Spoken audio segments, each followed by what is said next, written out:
Israel അടക്കം എല്ലായിടത്തും വളരെ രൂക്ഷമായ അവസ്ഥയാണ്. പശ്ചിമേഷ്യയിൽ യുദ്ധത്തിന്റെ ഭീഷണി ഉണ്ടായിരിക്കുന്ന സാഹചര്യത്തിൽ ലോകത്തിലെ പ്രമുഖ വിമാന കമ്പനികളെല്ലാം അവരുടെ വിമാന സർവീസുകൾ ഗൾഫിലേക്കും അതുപോലെ തന്നെ ഇസ്രായേലിലേക്കും നിർത്തിവെച്ചു എന്ന വാർത്തയാണ് ഈ മണിക്കൂറുകളിൽ വരുന്നത്.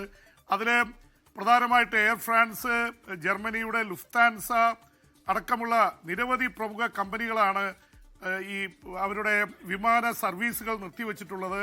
അത് ഇസ്രായേലിലേക്ക് പോകുന്നില്ല. സൗദി, അതുപോലെ തന്നെ ഖത്തർ, അതിന് അയൽപ്പക്കത്തുള്ള രാജ്യങ്ങളിലൊന്നും വിമാന സർവീസുകൾ ഓപ്പറേറ്റ് ചെയ്യുന്നില്ല. പ്രധാനപ്പെട്ട യൂറോപ്യൻ കമ്പനികളാണ് പ്രധാനമായും മാറി നിൽക്കുന്നത്. അവരാണ് ഏറ്റവും കൂടുതൽ യാത്രക്കാരുമായിട്ട് യൂറോപ്പിൽ നിന്നും അമേരിക്കയിൽ നിന്നും ലാറ്റിൻ അമേരിക്കയിൽ നിന്നും ആഫ്രിക്കയിൽ നിന്നൊക്കെ വരുന്നത്.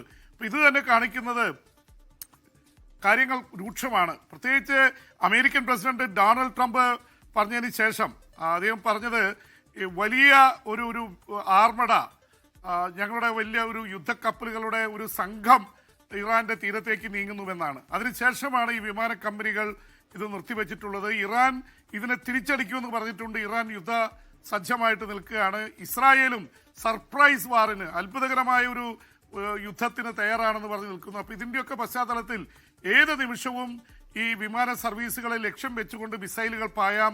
അതുകൊണ്ടായിരിക്കണം ഒരുപക്ഷെ അത് നിർത്തിവെച്ചിട്ടുള്ളത്. അതിനിടയിൽ നമ്മളെയൊക്കെ അമ്പരപ്പിക്കുന്ന ഒരു വാർത്ത വരുന്നത് UN-ൽ, ഐക്യരാഷ്ട്ര സഭയിൽ അവിടുത്തെ മനുഷ്യാവകാശ കൗൺസിൽ ഒരു പ്രമേയം കൊണ്ടുവന്നിരുന്നു.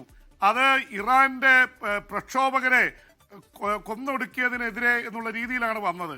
പക്ഷെ അപ്രതീക്ഷിതമായി ഈ അമേരിക്കയും അതുപോലെ തന്നെ യൂറോപ്യൻ രാജ്യങ്ങളൊക്കെ അമ്പരപ്പിച്ചുകൊണ്ട് ഇന്ത്യ ഇറാൻ അനുകൂലമായി വോട്ട് ചെയ്തു എന്ന വാർത്ത വരുന്നു. എന്ന് മാത്രമല്ല, ഇറാൻ ഇന്ത്യയെ അതിനുള്ള നന്ദി അറിയിക്കുകയും ചെയ്തു.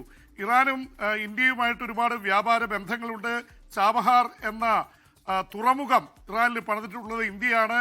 അതുവഴി മധ്യ ഏഷ്യയിലേക്കും അഫ്ഗാനിസ്ഥാനിലേക്കും വഴി തുറക്കുന്നു. അഫ്ഗാനിസ്ഥാനുമായി ഇന്ത്യക്ക് നല്ല ബന്ധമാണ്. ഇതിൻ്റെയൊക്കെ പശ്ചാത്തലത്തിൽ വേണം ഒരു പ്രത്യേകിച്ച് ഫോറിൻ പോളിസിയിൽ ഒരു ഉണ്ടാവുന്ന രീതിയിലുള്ള ഒരു നിലപാട് ഇന്ത്യ സ്വീകരിച്ചിട്ടുള്ളത്.